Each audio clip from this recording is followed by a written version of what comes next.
제65과 낮에는 그의 인자하심을 밤에는 그의 찬송이 내게 있어. 시편 42편 6절부터 11절 말씀입니다. 내 하나님이여 내 영혼이 내 속에서 낙심이 되므로 내가 요단 땅과 헤르몬과 미살산에서 주를 기억하나이다. 주의 폭포 소리에 깊은 바다가 서로 부르며 주의 모든 파도와 물결이 나를 휩쓸었나이다.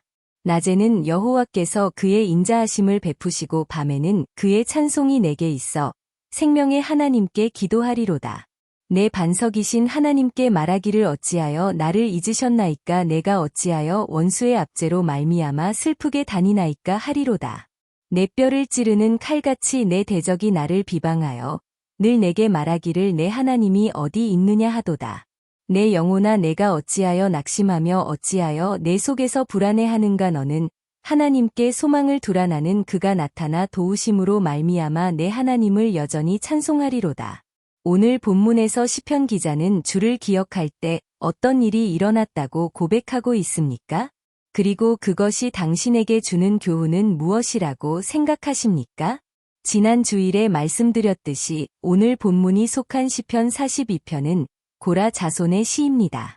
그런데 오늘 본문을 보면 무슨 일이었는지는 몰라도 저자는 예루살렘에서 멀리 도망을 쳐서 지냈던 것으로 판단됩니다. 6절을 보면 그는 지금 요단강 동쪽이었던 요단 땅과 헬르몬 산에서 주를 기억한다고 말하고 있기 때문입니다. 아마도 그는 무슨 오해를 받아 도망칠 수밖에 없던 상황이었던 것 같습니다. 그리고 그러한 그의 형편은 7절을 보면 마치 물에 빠진 사람처럼 온통 물소리를 들으며 두려운 마음을 갖고 있었던 것으로 표현하고 있습니다.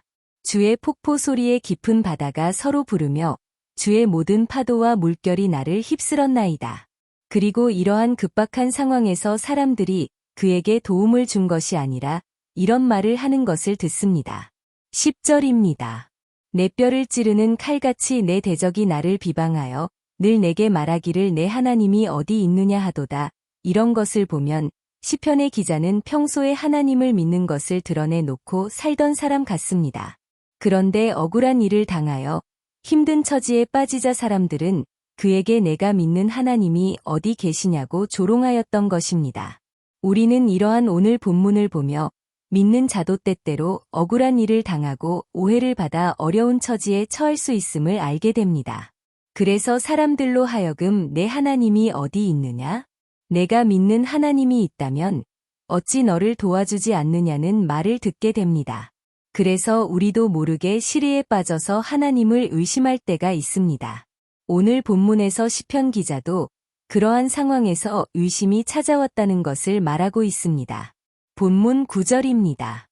내 반석이신 하나님께 말하기를 어찌하여 나를 잊으셨나이까 내가 어찌하여 원수의 압제로 말미암아 슬프게 다니나이까 하리로다. 이 말씀을 통해 알 수 있는 것은 믿는 자가 억울한 일을 당해도 하나님은 전혀 움직이지 않고 계실 때가 있다는 것입니다. 그래서 그 시련의 기간 동안 믿는 자도 하나님에 대하여 의문을 품게 된다는 것을 알게 됩니다. 과연 하나님은 살아 계신 것인가? 내가 있지도 않는 하나님을 믿고 살아왔던 것이 아닌가라고 말입니다.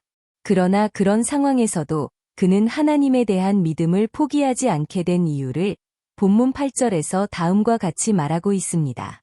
낮에는 여호와께서 그의 인자하심을 베푸시고 밤에는 그의 찬송이 내게 있어 생명의 하나님께 기도하리로다. 이 말씀은 낮에는 낮대로 하나님이 자신에게 인자를 베푸시고 있다는 것을 깨닫게 하셨다는 것입니다.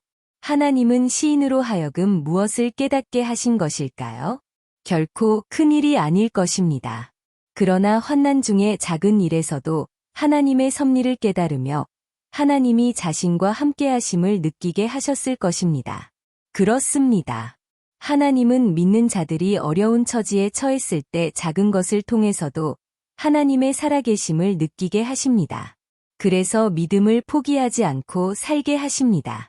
이뿐 아니라 오늘 본문은 밤이 올 때에도 하나님이 자신에게 찬송을 부를 수 있는 이유를 가르쳐 주셨다는 것을 말하고 있습니다. 이 말씀에서 밤이라는 것은 인생이 한치 앞도 못 보는 어려움에 빠진 상태라고 말할 수 있습니다. 그런데 그러한 때에도 찬송을 부를 수 있었다는 것은 무슨 의미일까요? 찬송은 하나님의 뜻을 발견하고서는 하나님을 찬미하는 노래입니다.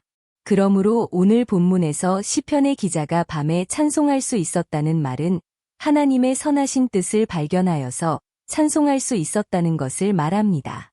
그리고 오늘 본문 11절처럼 고백하게 된 것입니다. 내 영혼아 내가 어찌하여 낙심하며 어찌하여 내 속에서 불안해하는가 너는 하나님께 소망을 두라 나는 그가 나타나 도우심으로 말미암아 내 하나님을 여전히 찬송하리로다. 우리 성도님들도 그런 적이 있으실 것입니다. 너무나 힘들고 어려운 때인데 하나님의 뜻을 발견하고서는 찬송이 나오는 경험을 하신 적이요.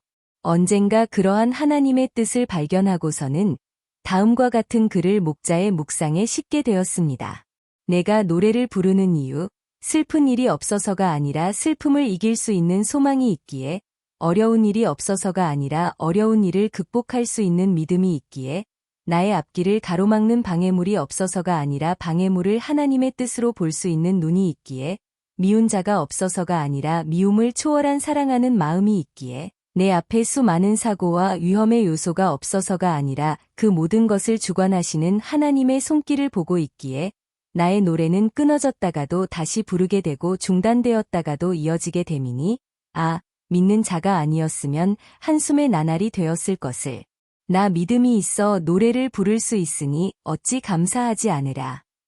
성도님들, 우리도 오늘 본문이 시편의 기자처럼 어려움을 통과하고 있다면 하나님의 섭리를 깨닫게 되는 시간이 되기를 바랍니다. 그래서 한치 앞도 볼 수 없는 어려움 속에서도 찬송할 수 있는 귀한 시간이 되시기를 주님의 이름으로 축원합니다. 당신은 작은 것에 진리를 발견하여 감사한 적이 있습니까? 그리고 어려운 때에 깨달음을 받아 승리한 적이 있습니까? 그것을 서로 이야기해 봅시다. 오늘의 말씀을 통하여 새롭게 느낀 점과 결단하는 바를 서로 나누어 봅시다.